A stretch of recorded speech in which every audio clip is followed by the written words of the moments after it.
Law PLLC is 100% native owned and operated, founded by Varen Coenvioma. Their practice areas include corporate law, business transactions, finance, economic development, gaming, casino development, online gaming, real estate, environmental permitting and approvals, telecommunications, government affairs, employment and labor relations, historic preservation and cultural resources, and energy. Coenvioma Law is committed to making positive and lasting change in our communities as they support nonprofit volunteering, community activism, and employing Indian preference in hiring and vendor relations.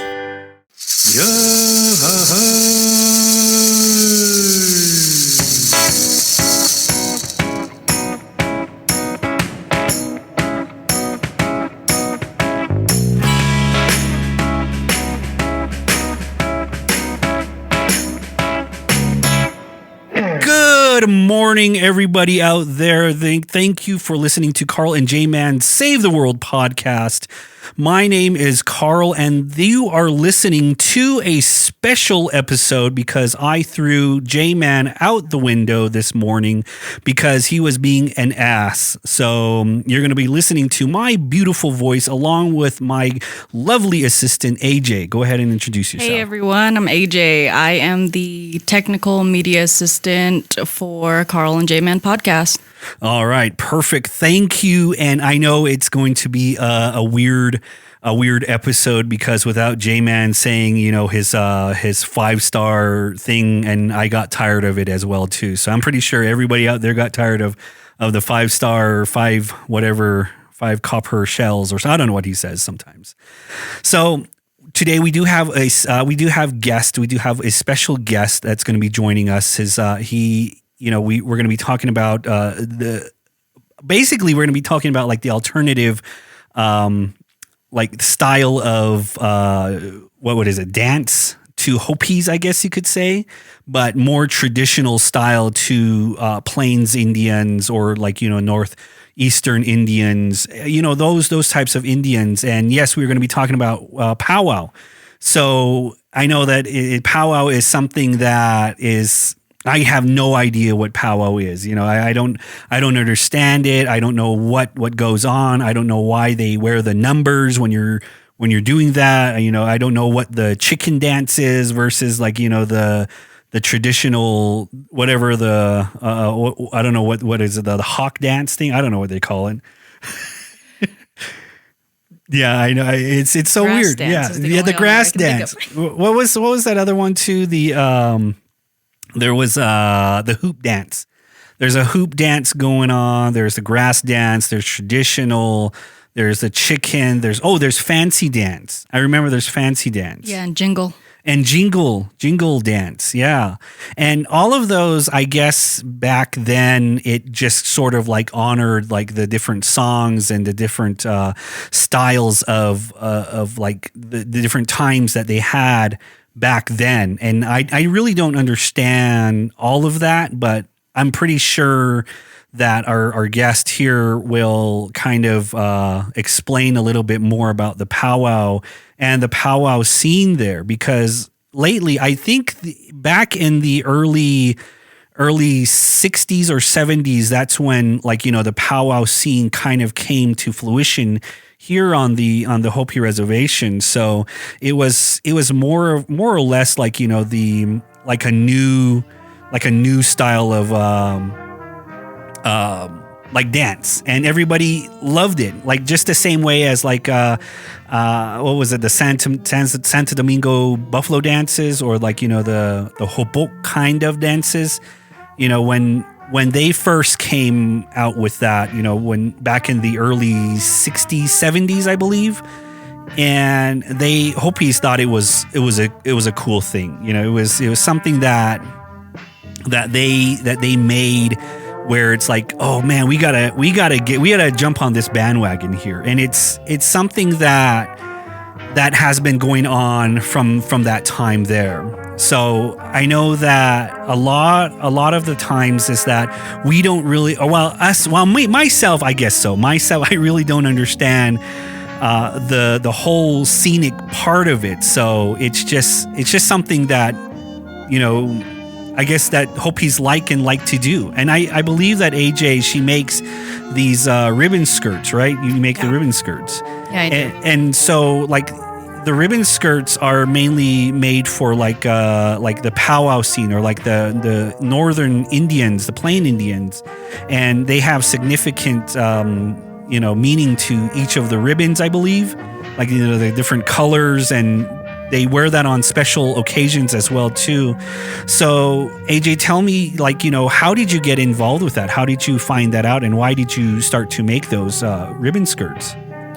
So originally my mediums were not clothing or anything in that field. I started out as a painter and drawer and stuff like that. So that was what I began in. But in my undergraduate degree, I was in the Native American and Indigenous Studies department. And my professor, who did a lot of the classes that I took, her name was Dr. Boxer.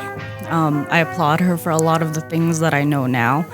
But she was very open about these art forms, and she was the one who taught me how to do them. Yeah. She taught me how to do ribbon skirts, dentalium earrings, and beadwork. So three different. Did she actually tell you like the meaning behind each one of those, or so? What is the meaning behind the ribbon skirt? So the ribbon skirts themselves are more of a contemporary item. They're not traditional to a degree, I would say. So the reason that they're not traditional is because the items came from the 1800s. We didn't acquire cotton fabric and satin ribbons until the 1800s through trading from the soldiers. And so originally how ribbon skirts started, they were out of necessity and not out of a want for something pretty. Yeah. So at the forts, when tribes signed their treaty agreements, they agreed to receive rations from the government, and these rations included clothing adequate, or they didn't have to be adequate, but it included clothing, it included food, and it included supplies to become agriculturalists. And so this was traded with Hopi, or was it traded through the native? Okay, mostly northern, because as Hopis we didn't sign treaties. Yeah, we didn't make those agreements with the government, but with the tribes, the other 400 plus who did sign treaty agreements, in signing them and agreeing to be peaceable from that place forward. Yeah, they agreed to receive certain services from the government, which included healthcare, educational assistance, and these rations, which now could be considered what commodity food is and things like that. So they gave us food. They gave us things that were supposed to the food stamps came out. Yeah. So it was things supposed to sustain us, and so in those supplies were clothing, which meant fabric and things to make clothing with. It wasn't actual clothing. And so because of the negative relationship that the soldiers had with the native people, to make life more difficult on them and to promote the eradication of the people, they did everything they could to make the supplies that were being given as unusable as possible. So these yards of fabric that were supposed to be given as clothing or supplies to the natives were shredded and were ripped up and basically just deteriorated by the soldiers, and they would hand these piles of scraps over to the people and tell them, here's your fabric, and here's your ribbons, see what you can do with it. And then that's how they started piecing together. And that's also how seminal patchwork applique came to be, was, the use of this scrap in a way that was beautiful. Yeah. And so it grew from that. And a lot of that, a lot of those dresses and a lot of the designs on there, the patchworks that you said, it reflects on the powwow and the powwow scene. They dress in beautiful outfits. Especially the women. The women wear these beautiful shawls, these beautiful dresses, and it all signifies like the birth of like I guess it's like the integration of lost treaties or unsigned treaties, and the devastation of the tribe there. And I kind of get it now. I kind of get that sense where it's like, they're making something that they've been doing for a very long time, and then integrating it with like U.S. modern materials, U.S. All of these different types of things like that. So I kind of get it now. I kind of get that. So to me, it's a piece of it's an example of resiliency. Yeah. So I like the powwow that the powwow scene that's here on the Hopi reservation. We just barely got involved with it. It just happened, I believe, in the 60s and the 70s, and it's something that's new, and something that's like it's something that Hopis want to do, and I don't know. I don't really understand why, but it sounds interesting.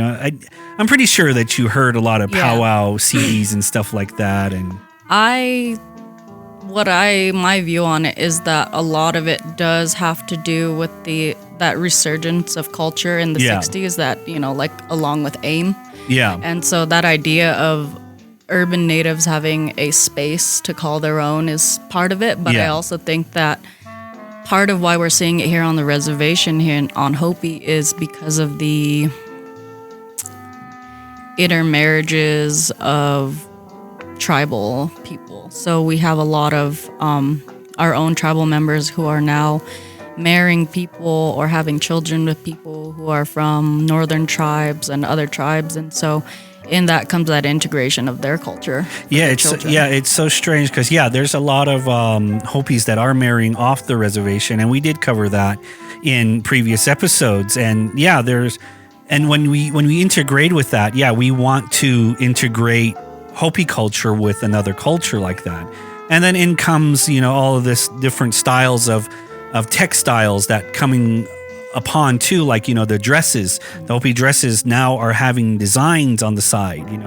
I guess it's more like a fashion statement, more or less like that. And like the Hopi belt are becoming more brighter in colors, like different colors where it's not just red, black, and green. It's like purple, yellow, and fuchsia or something like that. Every color under the rainbow. Yeah, and it's so strange to me. It's like I like the ideas of like the designs and stuff like that, but I guess it's more or less like the commercial part of it. It's like trying to get of your own culture.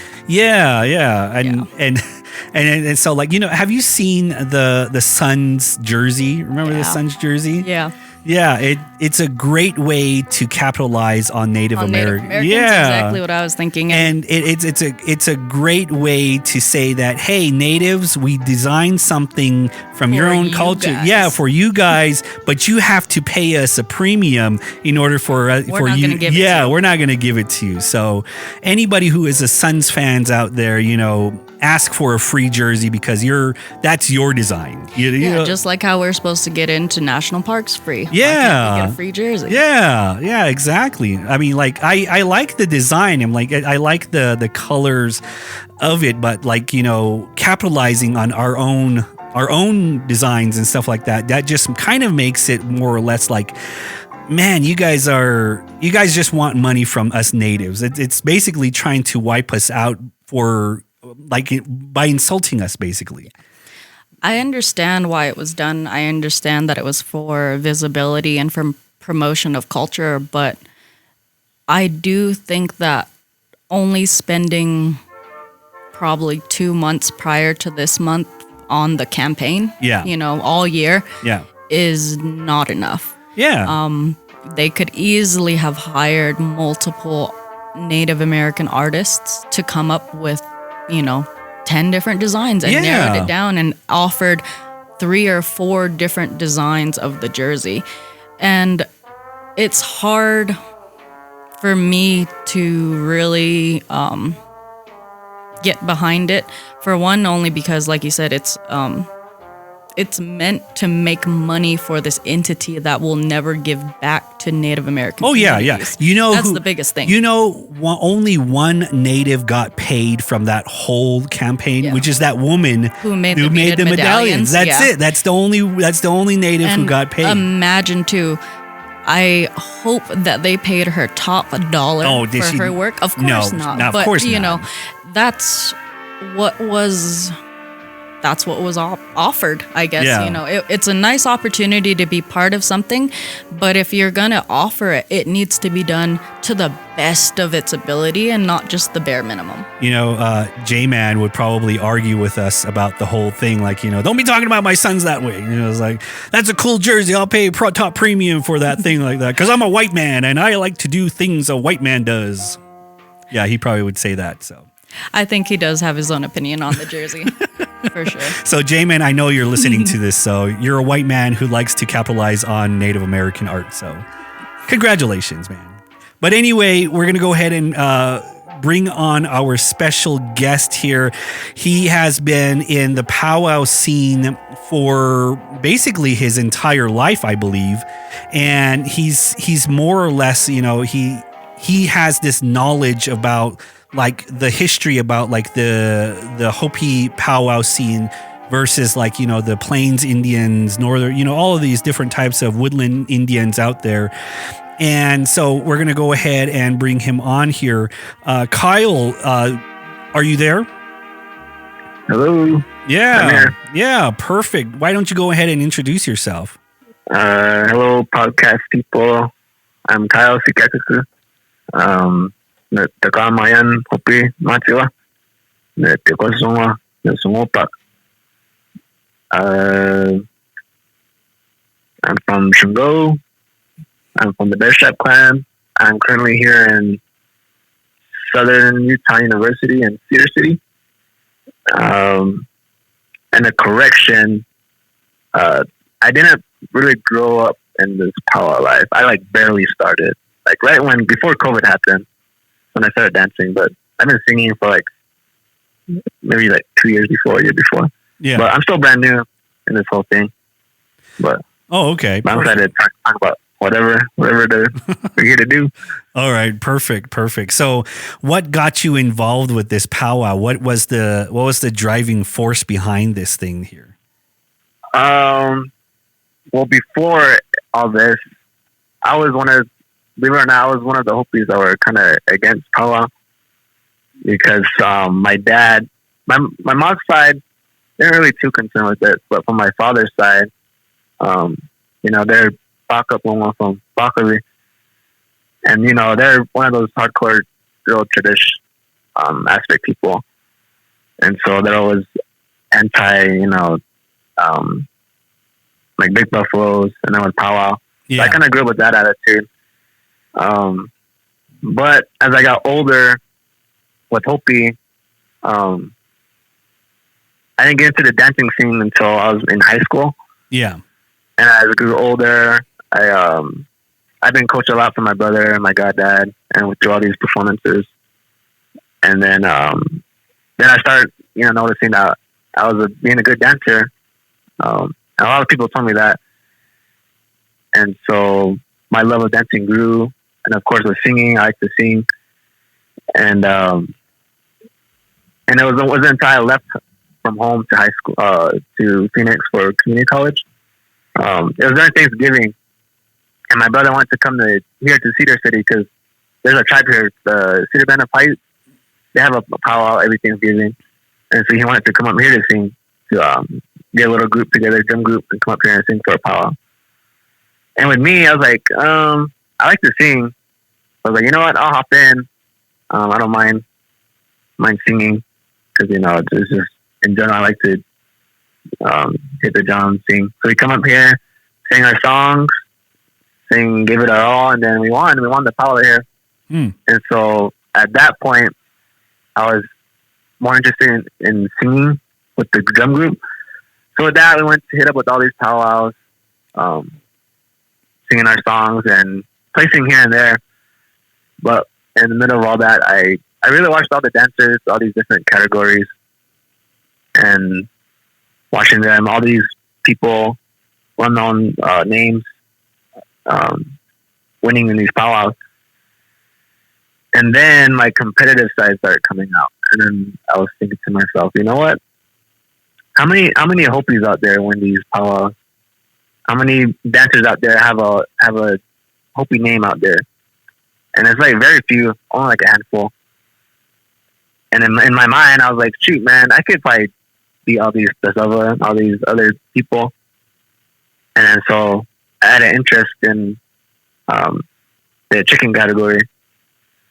And so I went on YouTube, studied some dances, practicing in my room, all these dance moves. And I got a good friend.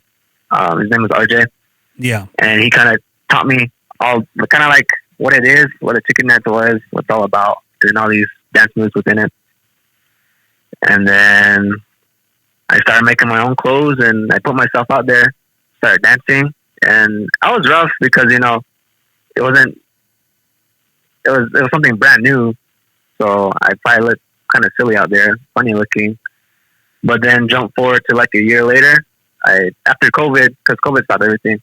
And then when everything opened back up, I got back out there with my own clothes and started dancing these powwows. And then pretty soon I started placing in most of them up to this point.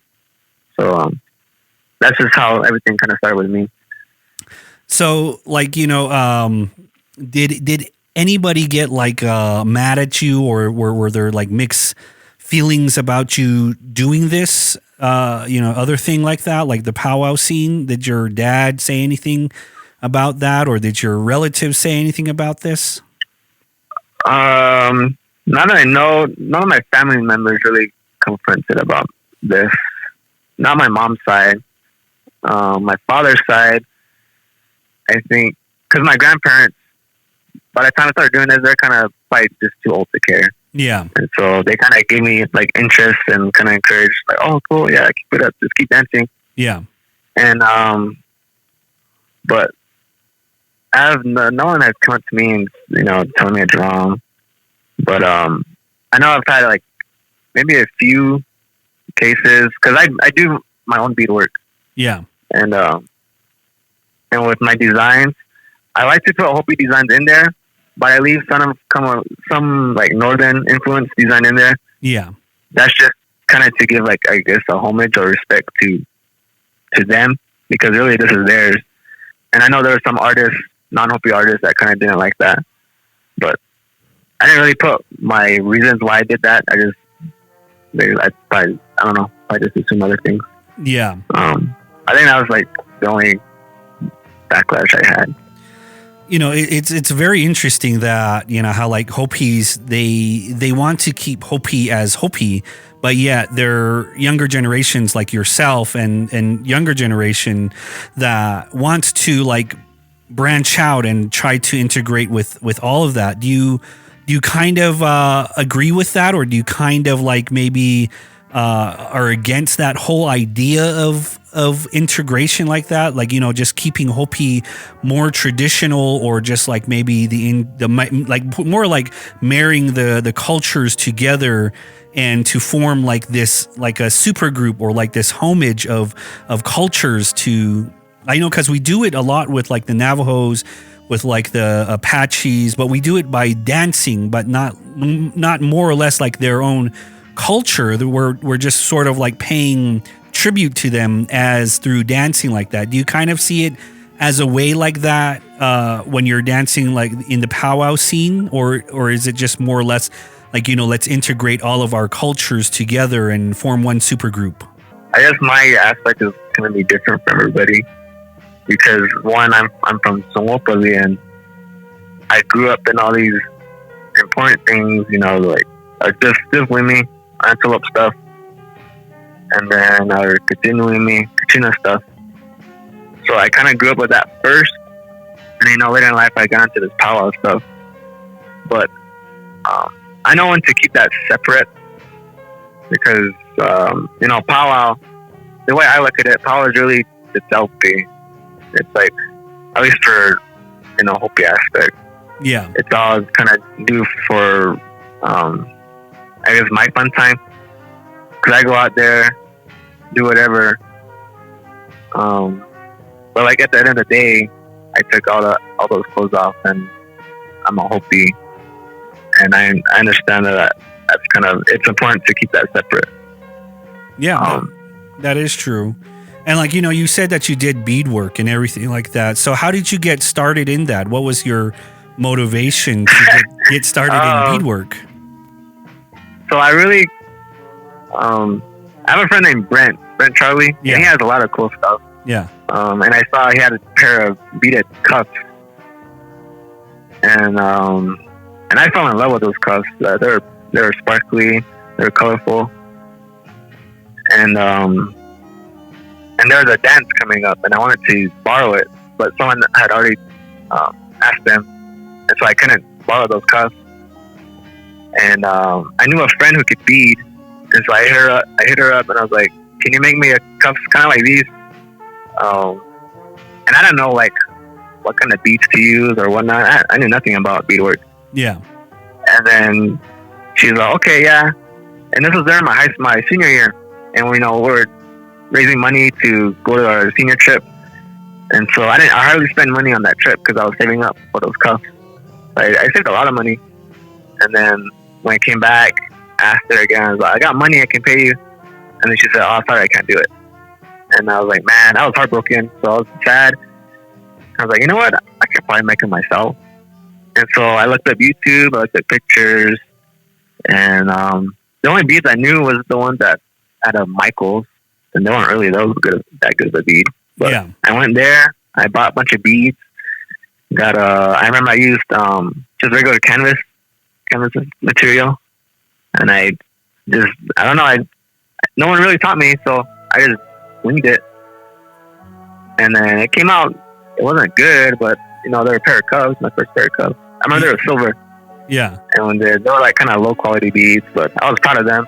And then I just kept beaded a bunch of other things, and people started telling me like what beads to use, how to do them, all these different techniques. And after that, I just kept beading. I didn't really stop, and so now it kind of really took over my time, other than painting. But that's how I got into it.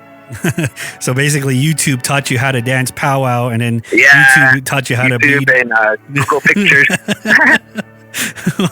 So, quick question, Kyle. What kind of beadwork do you do? 1 needle, 2 needle stitch? I never knew that was an option. When I first started, it was like 1 needle, but I forgot how I did it all wonky. So, like the texture is not like nice and flat. It was all like bumpy. But now I kind of switch back and forth from lazy stitch to 2 needle, 5 stitch. Can't do 2 needle. It's too complicated for me. Yeah, you do the beadwork too, right? Yeah, I can do that's right. 1 needle, 2 needle, lazy stitch, and then saddle stitch. There's another one too. I can't think. Tailor stitch, saddle stitch, whip stitch. No, there's another one that I can't think of. It's like it's a flat stitch, but it's a 1 needle, but it's not how people do it down here. So like they put it through the beads, not over the beads. So they go through the bead holes. So, imagine it like goes through instead of like that. Yeah, okay. So there's tons of ways to bead, and it's all referred to as 1 needle and 2 needle technique. I wonder what that lady who made the sun's medallions, I wonder what that she like made. 2 needle because it was so flat. And so that's kind of what that means is flat stitch. So it lays so flat because you tack each bead down almost or every other bead. Yeah. Really? And so the tighter it is, the sturdier it is, the least. So you're tacking down less beads every time. So if you tack down every single bead, it's going to be super compact and tight. But if you're doing every 4, 5, 6, 8 beads, it's going to be looser and less flat. Huh. Yeah, I have no idea what you just said, but I'm pretty sure that Kyle knows what you were talking about. I just heard stitch, and then my mind just went blank afterwards. So, doing Pow Wow, there was a group called what was it out here? Bear Shield. Yeah, Bear Shield. You know that group out here, right, Kyle?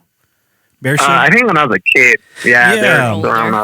Going going. Yeah, I remember that. Yeah, there was a group out here called Bear Shield, and I believe that they toured places as well too around Arizona and parts of Utah or something. I don't know. I'm not too familiar with that, but they did have a powwow that, like, during the early 2000s, they would have powwows out here on the Hopi reservation.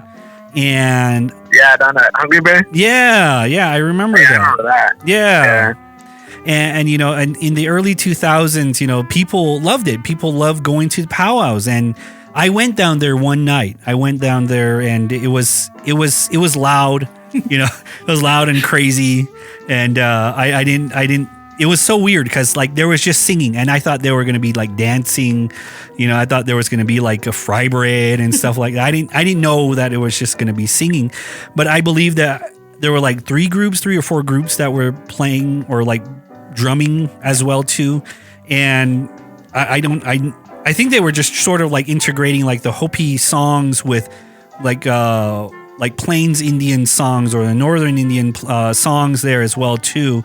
And it sounded nice. I must admit that it did sound nice, but you know, it has a lot of like flack with it. You know, where people more or less like say, why are you integrating those songs like that, those Hopi traditional songs with other songs like that? And so, like, I know that you've sung before in powwow groups like that. So do you know like the significance behind the songs that you are singing, Kyle? What was the question? Like, you know, like when you're singing, do you know like what the significance behind each of the songs that you are singing in powwow, I guess? Oh, yeah. I mean, know what I'm singing about.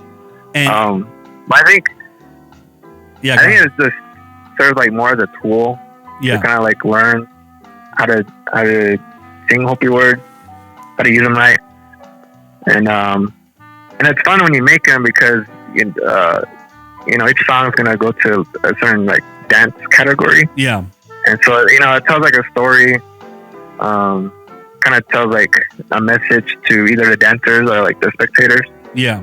And then, in some songs, it brings out, I don't know, it just brings out good mood, and it gives like that good mood to the dancers, and it has them, I don't know, dance away, I guess. Well, that's good. So, AJ, you've been to several powwows before, right? Yeah. And you've heard, and explain to me like what is the whole powwow scene? Like, how do you go, or what do you bring? Do you bring like cigarettes or? Well, first thing, you always gotta bring something to sit on. Something to sit on, your own chair, your powwow chair, your powwow bag that has all your supplies in it. You know, things to, gotta have your cash for the vendors, gotta have your powwow bag to carry the things that you buy. Yeah. Appetite, of course. Chapstick, just in case you make out. Greasy, so you don't need the chapstick. But see, my fry bread grease, just in case you make out.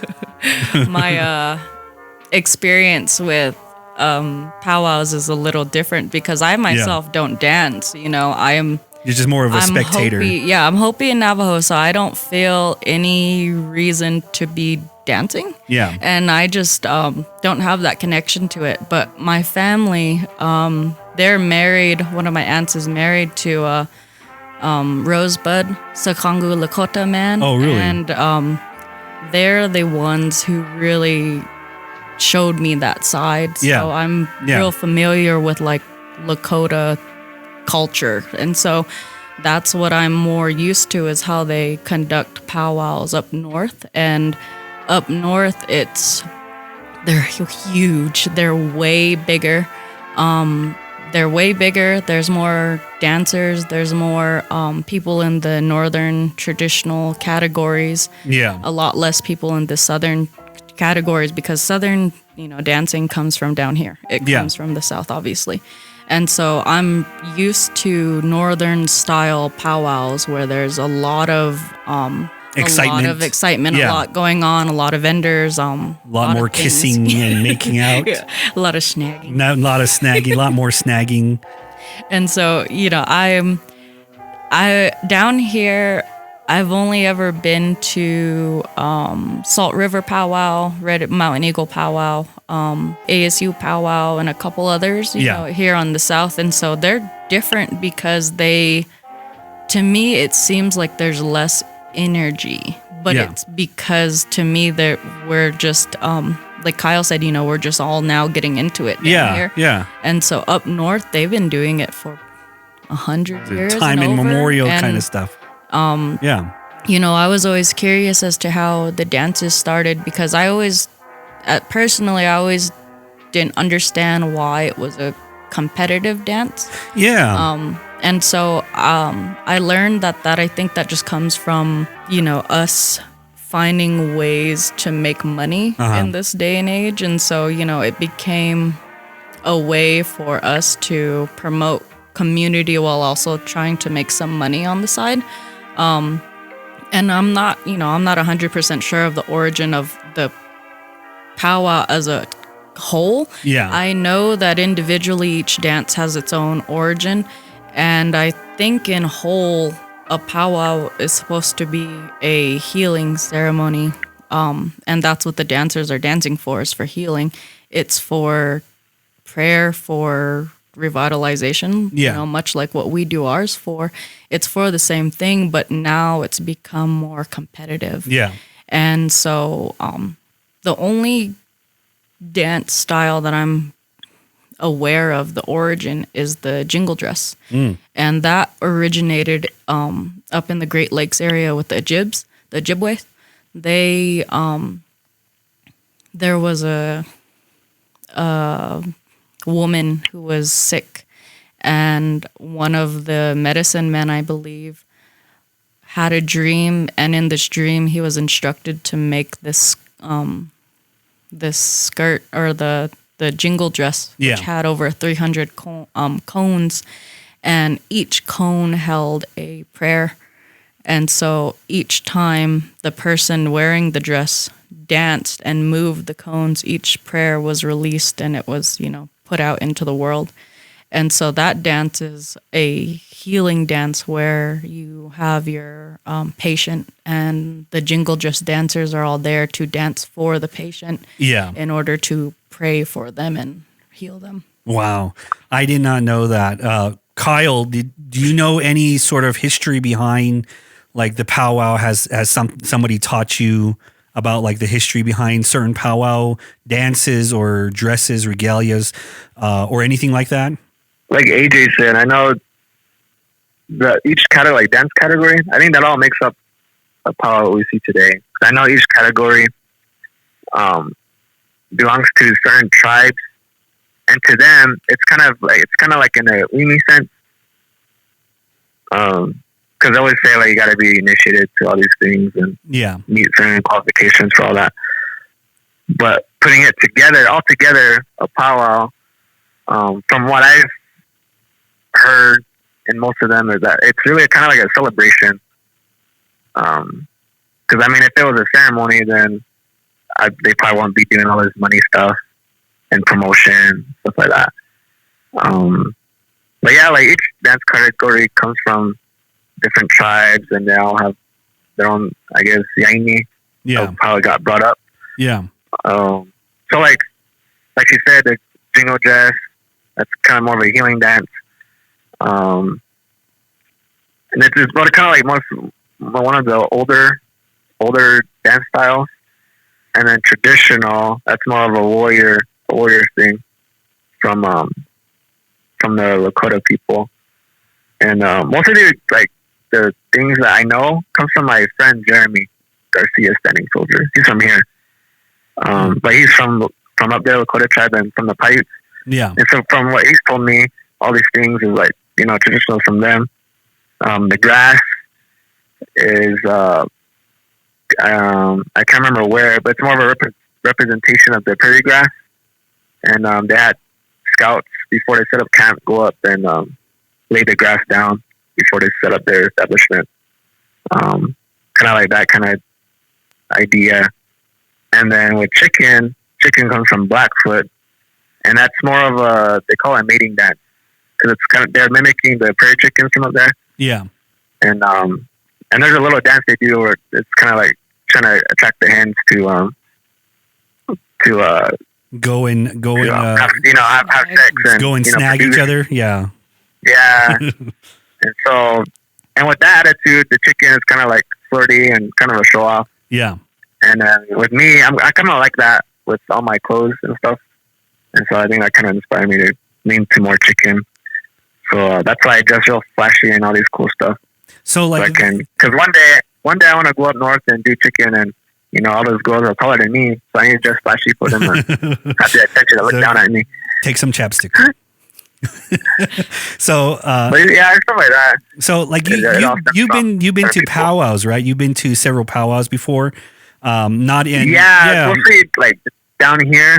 Yeah. The only northern powwow I went one time was at Crow Fair. Oh, okay. And shoot, the crows, man! I can see why people tell them they're wild.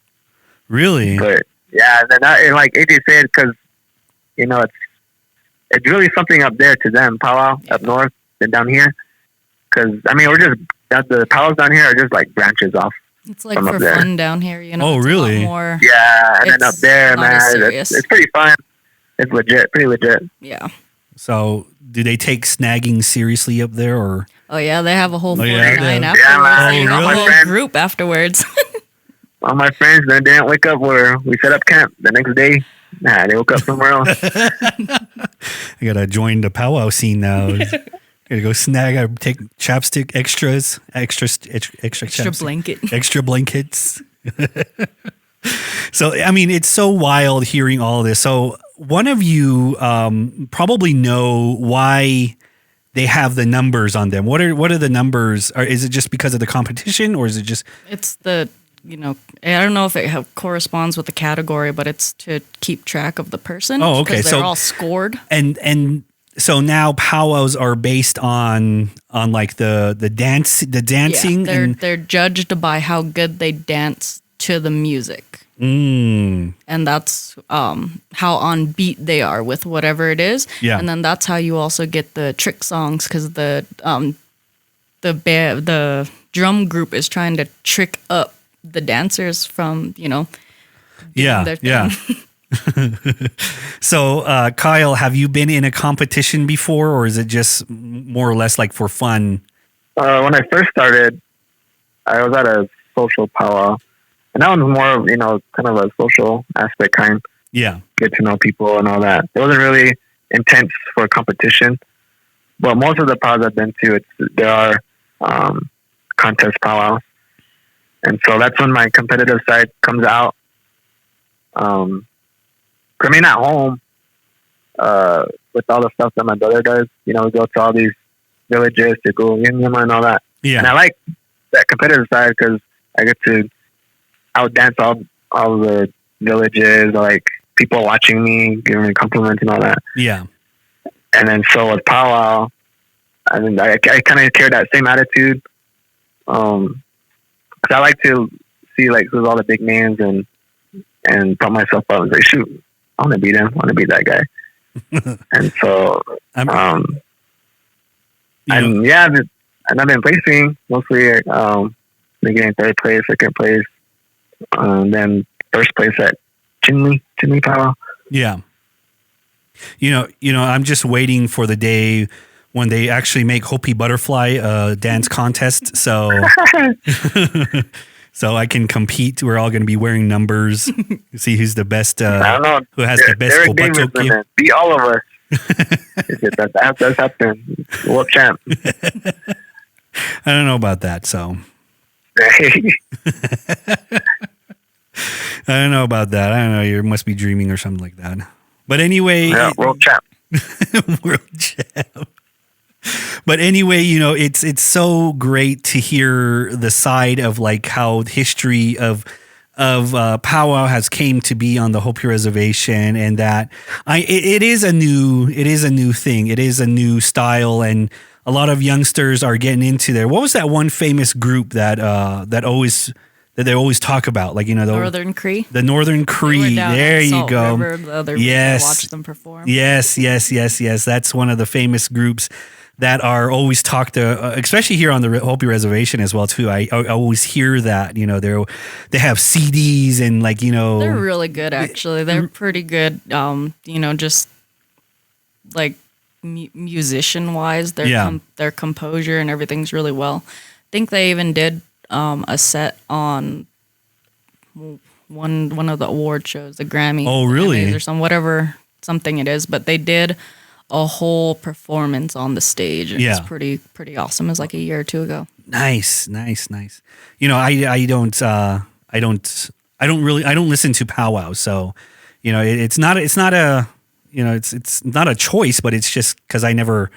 And plus, you don't understand. I don't understand. Language. Yeah, I don't understand the language. I mean, I'm pretty sure that there's Hopis out here that have probably made like mixtapes of themselves, and probably Kyle has probably did that same thing too.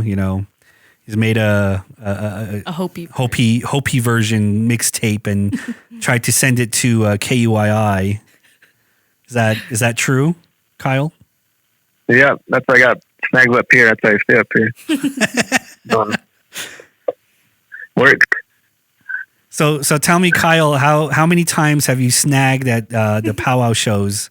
Like, where's your best snagging spot? How do you get there? Find my best is at Crow Fair. That's it. Literally pick me up the ground. What do you bring to the girl first? Shasta Cola or? Do you bring two Shasta Colas that you can't even see because it's all rubbed out? You say this one looks like grape, and I think this one tastes like Dr. Pepper. No snags at Navajo powwows though, because they get mad. Oh, really? Every time I say no, it's Indian taco, not Navajo taco. Does she? Does sometimes she says, "I know where a real Indian taco is. Come to my tent." He gets mad when I go the other way instead of into the other side, going the whole gun. Why are you entering to the left? You're supposed to enter the right. It's so cool. It's like, because the only powwow that I went to, like I said before, was over here, and that was only one time, and I only spent like maybe 2 or 3 minutes over here because it was loud and there was no snagging, and so I just left afterwards. So I didn't understand it. But it's such a great honor for you to be on the podcast, telling us about the Hopi powwow scene and how you got started and why. And I'm pretty sure that you're going to keep going, doing this for a very, very long time, right? Yeah, because life gets too much. Even Hopi stuff gets too much, and it's kind of my tool to travel. Yeah, go to all these different places, get the Hopi name out there, and but I understand that I'm Hopi first, and so whenever I get the free time, I do all this powwow stuff. But then when important stuff at home calls my name, then of course I go back. So it's not really my life. I want to say it's my whole life, but I know it gives me a chance to do what I love with dancing and singing, and yeah, I just whenever my name gets talked about, I hope that it's about this. Oh, sure, yeah, Kyle, he's a cool dancer. Who's out there, represents the name Hopi, represents Shango, instead of all the bad things, like, you don't hear my name being talked around about drugs or drinking, stuff like that. So yeah. It keeps me healthy, keeps me going, keeps me entertained. Well, that's good. Do you, before we go, do you have any last words of advice to any youngster that is listening to this and who wants to join in maybe like a powwow or go, maybe kind of integrate that in their lives there, or maybe just words of encouragement? Do you have any last words? If there's any, because like I said, I grew up kind of more tradition aspect, but throughout life, you're going to learn all the things and you're going to change your minds, your opinions. And so, if there are any Hopi that kind of want to go outside the realm of Hopi and do these things, just keep that mind of gifted respect. Because there's they always say, by time, to the core, it's not ours, but, they're fortunate to kind of open up for everybody and participate in all these things. So just be careful, mindful, respect. And then when you respect it, things will reveal itself to you and will take you a long ways. Because I know it's taking me, the dancing, the singing, it's taking me through the state, through all the way to freaking Montana, Coal Fair. And you meet people, you get your name out there. And if you treat it good, then they'll treat you good. All right. Well, thank you. Thank you for joining us here on Carl and JMan, which JMan is not here today. So it's Carl and AJ podcast right now. So thank you for joining us. We wish you all the best in school. We wish you all the well in the Pow Wow scene in there, and I hope that everything does work out in the end, because we like to integrate things, and we would like to be happy as well too. Well, thank you again, Kyle. Yep. So, like powwow scenes and talking about powwows and stuff like that.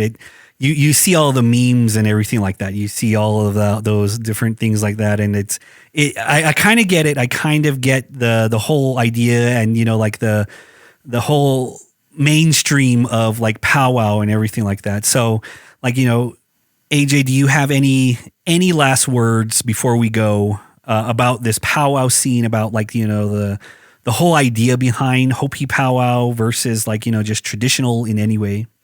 I think, like Kyle said, we need to remember that we're Hopi first. We can do things that we want to. We're not limited, but again, we need to understand the origins of these things, pay respect to where it came from, understand that some things aren't ours to be done. They're not our place to be at. Like I said myself, I don't think I'll ever step into the powwow circle as a dancer, but someone who makes the regalia and makes the clothing to be worn is my comfort zone. And that largely comes from, my motivation as to why I learned beading and ribbon skirts. And that was because, my partner is from there, and if we ever chose to have children or anything in that matter, but to largely give back to him and his family was my main goal. I wanted to be someone who could add to their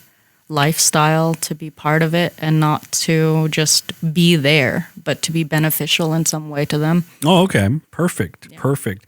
All right. If you guys have made it this long, thank you for listening to Carl and JMan. If you guys want to donate something, go to anchor.fm/CJ podcast 85 to become a monthly sponsor. It's only $4.99 or $9.99 a month, and it helps us out pay for different things, of subscriptions to our help, to buying merchandise for all you guys out there, and for our giveaways that we'll be doing throughout the course of the seasons.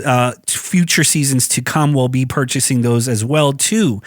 So if you guys want to donate, go to anchor.fm/CJ podcast 85 just to donate, or just to become a monthly sponsor. Or if you guys want to just donate $1 or more, go to buymeacoffee.com/CJ podcast 85. Also, if you guys are listening to this on Spotify, don't forget to make sure that you like that podcast there, because it helps us in the long run. Also on Apple Podcasts as well too. We will be returning to YouTube in the future, so look out for that. We're of course, JMan, he needs to pick up his 2 feet, because I'm the only one that's working on this whole thing like that. And of course, JMan, you're probably listening to this, you're lazy. So thank you again for listening to Carl and JMan's Save the World podcast. My name is Carl, and this is my best friend, AJ. And I'm AJ, and thank you all for listening.